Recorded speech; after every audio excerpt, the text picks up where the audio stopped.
Hey, everybody. Welcome back to our next rendition of The D.I.L.F Show.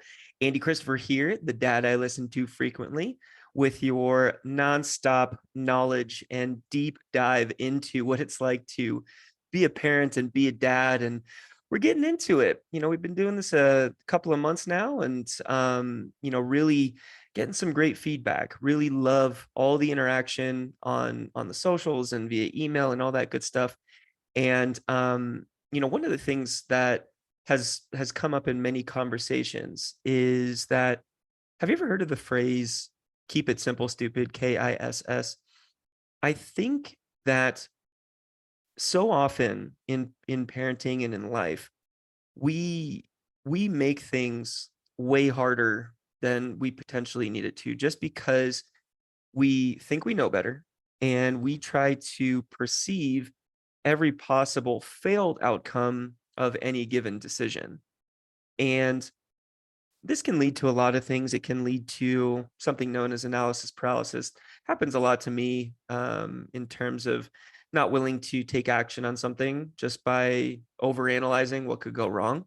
And I think so many of us would benefit by just keeping things simple. And that's kind of what we're going to talk about today in regards to keeping things simple with your kids.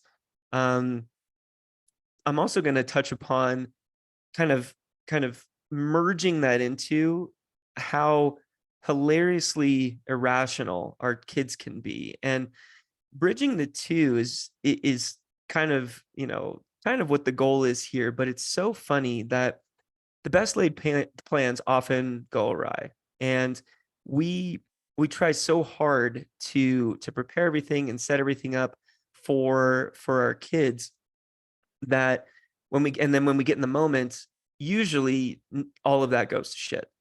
And I'll tell you another story. This will be kind of a rendition of story time where this holds perfectly true. We just went to visit our friends in the Bay Area, and it was 2 year old's birthday party. Arlo's great friends with one of our friends' daughters named Tilly, and we get there. Everyone's excited to see everybody. It's just teed up for the Saturday birthday, and on Friday we decide to go to the park. And we head out. It's right on one of the bays there. Beautiful little park. And Arlo and Tilly are playing. And I was talking with my buddy Zach, just saying, like, he hasn't pooped in a little while. I'm pretty certain he's just gonna shit his pants here. We were kind of laughing and joking, ha ha ha. But I kept asking Arlo, like, do you need to go use the potty? Do you need to go use the potty? Because as I mentioned, we've been potty training him. Still hasn't pooped in the toilet. It is May 22nd, still hasn't pooped in the toilet, like firmly and like with intent. And he keeps telling me, no, no, no. He's playing on the jungle gym. He's trying to impress Tilly, all that good stuff. Then he stops and he just looks at me. The death stare, just look of eternal shame and confusion. And I ask him, I'm like, Arlo, are you going poo poo? And he just looks at me. Usually he looks at me and he just says, no, no poo poo. Looks at me this time and just nods his head up and down. Yes. I don't have a change of clothes for him. We're just right by their, like near their house, but I didn't think it was change of clothes worthy. So I grab him, I run him to the nearest bathroom, which is a little jaunt away. And we ended up getting some of the poop in the toilet. So I was really proud of him for that. We got some in, even though it wasn't direct. His shorts were ruined for the day, and so I had to take my shirt off and wrap him in it. I was just wearing this like blue shirt, put him in it. There's a really funny photo that maybe I can link here or something, of him just in my shirt with no bottoms on, because that's all we got. You pivot and you adjust, right?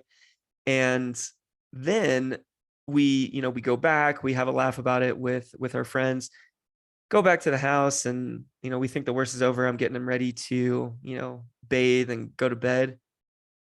Little jerk shits his pants again. What? This one came out of nowhere. Okay, this was not my fault. And so had to run him, get him cleaned up, the whole deal again. Got him down for bedtime, but it just extended the whole process. And then the next day we had gone to nap and he was about to fall asleep, and he's still wearing a diaper at naps and it's nighttime sleep. And we were laying there and I was scratching his belly, and I'm just like, oh man, I forgot to put a diaper on him. I'm like, well, you know what? He already pooped twice yesterday. He's going to be just fine. There's no possible way that this is going to come out. And we were dealing with kind of a cleaning up for the party kind of deal, and there was some people coming in and showing up. Then I see on the monitor that he's woken up, and I open the door. He kind of backs away from the door, and he said, Arlo poo poo and potty, and points to the bathroom, to the toilet. I'm like, oh my gosh. So I run over. I'm so stoked. There's nothing in there.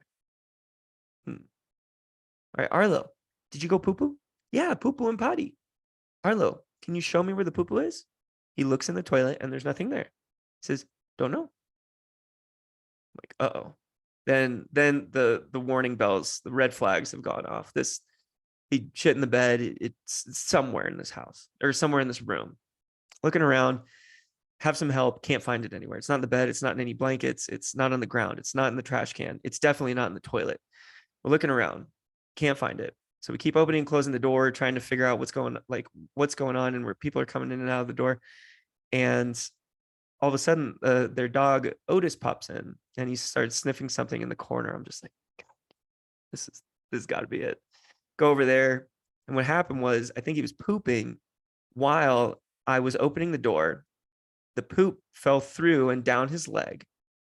And then it got stuck at the bottom between where the door hits the carpet and the door stopper, the thing that goes, that, well, more eloquently, but you know what I mean. And as people have been opening and closing the door, it's just been smearing like a windshield wiper effect on the carpet. And I felt so bad about this. But going into that trip, that was one of the last things that I perceived would possibly happen. And you can plan and you can plan and you can plan, but at the end of the day, your kids are going to be kids, and you just have to continue to keep things simple. You have to keep asking them when they need to use the potty, when are they hungry, when are they thirsty. Those things don't change. And even when you think you've got it all figured out and buttoned up, boom, that's literally when your plans get shit on, right? So it was a wonderful weekend overall, and we had so much fun, but it also brought to light all these little nuances and things that little man does. And now that I see more and more in just kids in general, just how like tiny cab drivers or people who like get mad when the line at Starbucks is too long, so highly irrational and unable to predict that behavior. And all these little moments throughout the day, like the other day, he refused to put on his shorts because he wanted to wear his pants on his head like a shirt, and he wouldn't put those pants on. So he had a shirt on already, and he wanted to put another shirt on, which were his pants, but wouldn't put pants on where pants go. And we had to walk him, walk the horse to water, so to speak, and try to get him to realize that we need to put pants on the bottom. We even joked and, put it on our heads and things like that.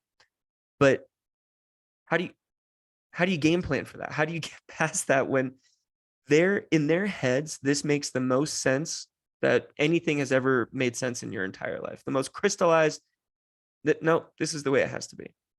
And I'm not going to settle for anything less. You're not going to talk me out of it. Nobody's going to talk me out of it. Another one, he asked for a box of Cheez-Its.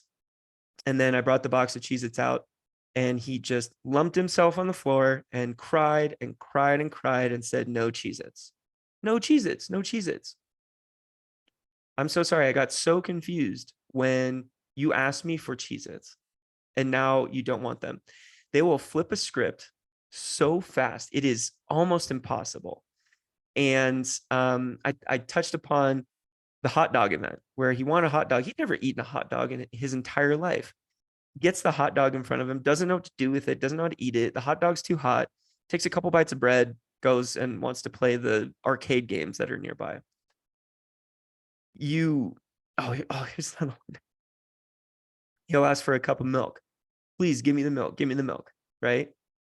He'll get him a cup. Not that cup. Well, why don't you show me which cup? Blue cup. All right, we grab the blue cup. Not that blue cup. This is the blue cup that you use all the time. No, blue cup. I think you're pointing at a green cup or a pink cup. Blue cup. He knows his colors. He knows exactly what he's doing. He's become a maestro of delaying bedtime and drawing stuff out in terms of how to get the maximal attention for as much time as possible. He is just absolutely a conductor at this stuff. It's great and frustrating all at the same time. But when you just want to pour a glass of milk, and any cup will do, what's the difference, dude? Just take the cup of milk. It's going to taste exactly the same once it's in there. Why are we having this discussion? What is going wrong here? So many of these little irrational events that I know parents go through. I'd love to hear any. Please comment or share or send me an email about your irrational stories or like big time events like this, because they don't stop there. Oh,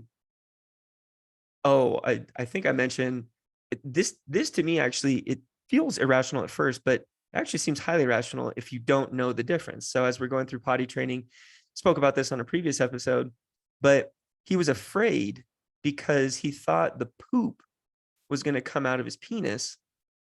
And so he didn't want to poop because he thought it was going to hurt too badly. Because when we're wiping down his diaper from a poop, it hurts. You're scrubbing the stuff off and it's thicker and whatever. He didn't want it to hurt. And I'm like, oh my God, that's so irrational that he thinks that poop's going to come out of his wiener. Actually, it's the other side. He doesn't know any difference. He's never experienced it in the toilet. So on the flip side, it's one of the most highly rational things that I've ever witnessed as well. He'll refuse to eat dinner at dinner time. As I mentioned, think it's really cool that we've tried to set aside 30 minutes a night for dinner. Like we want to set this routine. Ask him about his day. Ask him, did he make somebody happy today? Did he make somebody smile? What was something that he learned? I think this is just going to be building blocks for the future in terms of these conversations will continue and they won't be weird because they're not coming out of nowhere. And we do it pretty much every single night. But he won't eat dinner during that time because he's too excited that we're around. He'll want to race around the house or do something else. But then, as I mentioned, he's so elegant with drawing out his bedtime that, we'll get up there and then he'll ask for his milk. Then he'll ask for some cereal. He'll have a bite of something and he'll ask for something else. That to me, it sometimes gets on my last nerve because it draws out the parents' bedtime as well. I mean, there are times when, myself or Julia, we've had to be in there well an hour and a half past. And when you're counting on a certain amount of time to kind of close out your own day, it gets really frustrating. And, there are different styles of putting your children down to bed. People will throw their kids in the bed and say, hey, good night, love you. Some people will stay with them the entire time. Some people, you get them out, you kick them out of the bed at certain times. Arlo never really slept in the bed with us, but we had to pivot to have him learn that because we took so many little driving trips and, flights, places that we couldn't, and he got too big for a pack and play, that we couldn't just put him on the floor by himself. And he started to open the doors at the same time. So it was just kind of the perfect storm. So we had him sleep in the bed with us. And then we got him his own mattress. So he's firmly sleeping on, his own space. But it's not the same for every single parent. But when for us, we typically will be in there for 15, 20 minutes. We'll read books. We'll let him know that we're turning off the light. I'll let him know that I'm going to give him some chest and back scratchies, and I'm going to leave the room at this time. But there's a good amount of time that we spend interacting at bedtime. It's not the same for everyone, but to each their own.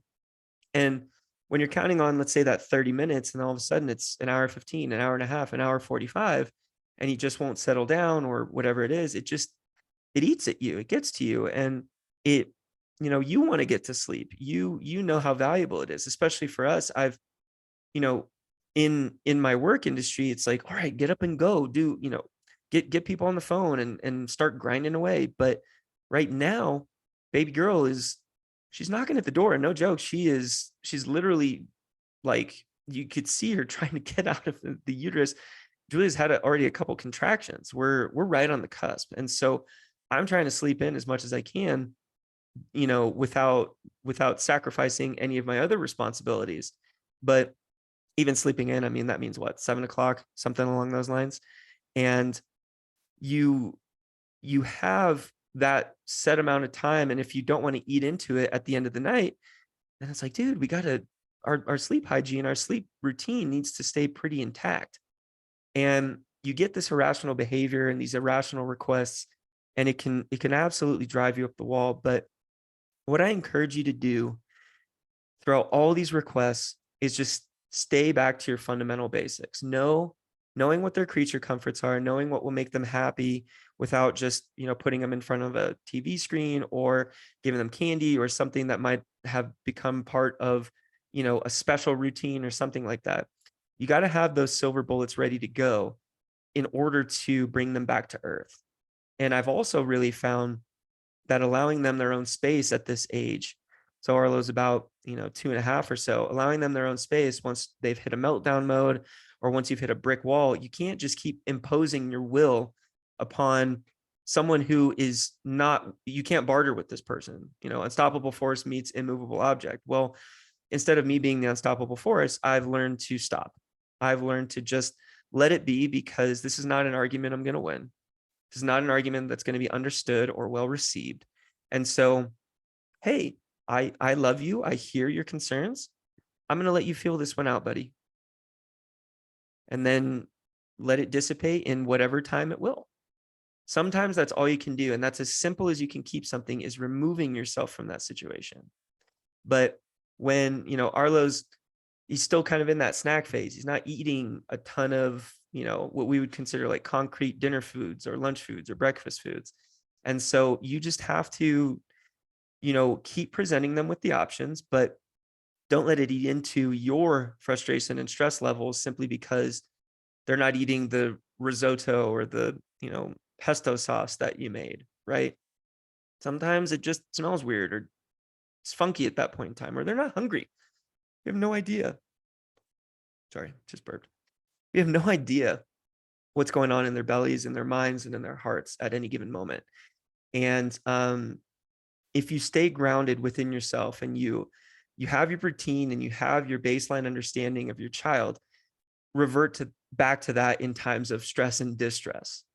And more often than not, I found those little triggers and those little like base points resolve the issue far more than me digging my heels in deeper to try to prove to my 2.5-year-old that this is the way it has to be. And as there is comprehension and understanding, you don't want to let them take advantage of you or your time or anything. So just like with anything else, you're the one that sets your own boundaries. You might have to deal with, like with Arlo, we get some headbutts to the quad. We get some, oh my gosh, we get some face scratches. He literally tried to joke me. He tried to put a smile on my face 2 weeks ago. His nails, and we got out of the bath, and he just literally just dug his nails in and just gave me a little smile right there. And then the other day, you can't really see it right here. He just literally gouged a chunk of my face out because he was so happy and he was so excited that he just wanted to grab my face. Irrational behavior at its finest. But it's part of the trials and tribulations and failing forward, as we've referenced many times here, as a parent, as you're ever going to experience. And the reactionary side of it has to be on an even keel. It has to be something that continues to present yourself and what you hope and aspire your children to be. And it's easier said than done. I am the first one to admit that. And I'm the first one to admit that there are times when I've yelled at him when I shouldn't have, or I've been curt or more frustrated or dismissive when I shouldn't have, and when I should have provided empathy and compassion. And it's like this brief moment, but you feel it and you're just like, oh, shouldn't have done that. And I don't want to backtrack and just apologize for everything, but I want them to know that I understood that my behavior was irrational in that moment. And it's all part of the growing sphere, all part of the evolution of us as being parents, in our own way, shape, and form. But they're going to be crazy irrational. Like he won't let me get like 2 pounds of boogers off his face to clean him up, and he keeps wiping them all over his arm and his sleeves and over more of his face, which leads to chapping, which leads to cuts. But he'll gouge his wrist and his forearm into my beard because it's fuzzy, and he'll laugh hysterically about it. What's that about, dude? Right? It's all part of the ride, my friends, and you're not alone. You're not alone going through what you're going through right now. We're excited to see he's starting to acknowledge that baby girl is coming and starting to get we think a better understanding of potentially what's happening. But then he'll freak out and treat Julia very aggressively and irrationally because he senses that chemically something's going on in her body and he can't do anything about it right now. Kids are way smarter than us in that regard, in knowing what's going on in like kind of the metaphysical, like internal structure of ourselves. He picks up on my, frustration and stress really, really well. And I think that's when he tries to get me to race around the house or something and try to get my mind off of it. Bless his soul. But we all go through it. Go back to your baseline understanding of your child. Keep it simple, stupid. There is a phrase called Occam's razor that the simplest explanation is usually the correct explanation. And when it comes to an irrational being, why are they being irrational right now? Because they don't know any better, because they're exploring, because they're growing, because they're tired and hungry, or they're overtired, or they're not hungry. And it's you just have to go back to what when it comes to those moments, and really just keep your ego and keep your frustrations in check as best as you can. And then you could beat up a body pillow or do yoga, or go for a run and do something to exhale that from your body, so to speak. So I hope that was a little bit of insight into the toddler world as it is right now. It's all I got for you this week. And as always, I thank you so much for tuning in and paying attention to this crazy ride of dadhood and parenthood. So Andy Christopher signing off for now. The dad I listen to frequently, aka the D.I.L.F. I love you. There's absolutely nothing you can do about it.